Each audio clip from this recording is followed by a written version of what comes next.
Et j'espère pouvoir t'emmener avec moi en Israël très prochainement, comme on s'en est parlé. Et là, tu verras que, évidemment, Attends, tu me proposes ça publiquement ? Publiquement. On est à l'antenne, hein. On est à l'antenne publiquement.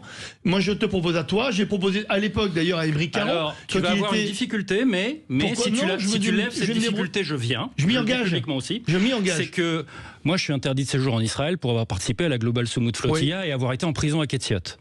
Donc, si cette difficulté est levée, je vais me débrouiller pour le faire, parce que si on le fait dans un esprit justement ouvert, un esprit citoyen, je dirais, et surtout un esprit de vérité, je m'y engagerai à le faire, parce que pour moi c'est très important. Excusez-moi, alors, pardon. Je pourrais pas rentrer à Ramallah avec toi. Pourquoi ? Si t'as deux Israéliens, je suis israélien. C'est pour ça que je te dis qu'il y a de l'apartheid en Israël, mais il est sur la zone A. T'inquiète pas. Non, mais si on organise ça, je vous accompagne, les garçons. Il y a moyen. Tu viendras avec nous. Par contre, les gars, si Magali vient, ça va coûter cher parce que c'est business, alors. Non, mais je vais vous dire, on va faire. Oui, c'est vrai. On va y aller, on va faire un doc là-dessus parce que il faut absolument le faire. Donc ça veut dire qu'on part tous les trois ? Oui, quand vous voulez. On part tous les trois en Israël. Quand vous voulez. On emmène Thomas. Si j'arrive à débloquer l'interdiction de territoire. Thomas Guénolé à Tel Aviv, c'est ça ? Bah, il y a une condition quand même un peu difficile à remplir.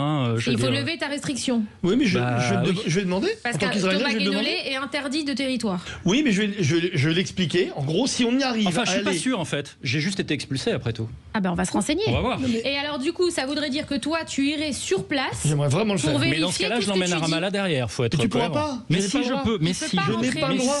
Mais Thomas, tu verras. Ce qu'il y a bien. Et merci de ta voix. Parce que moi, je viens avec vous.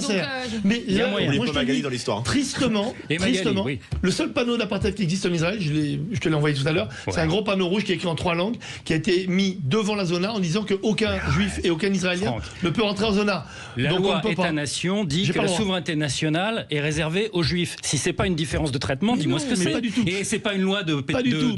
Les Arabes israéliens, de mémoire de 2018. Est-ce qu'un Israélien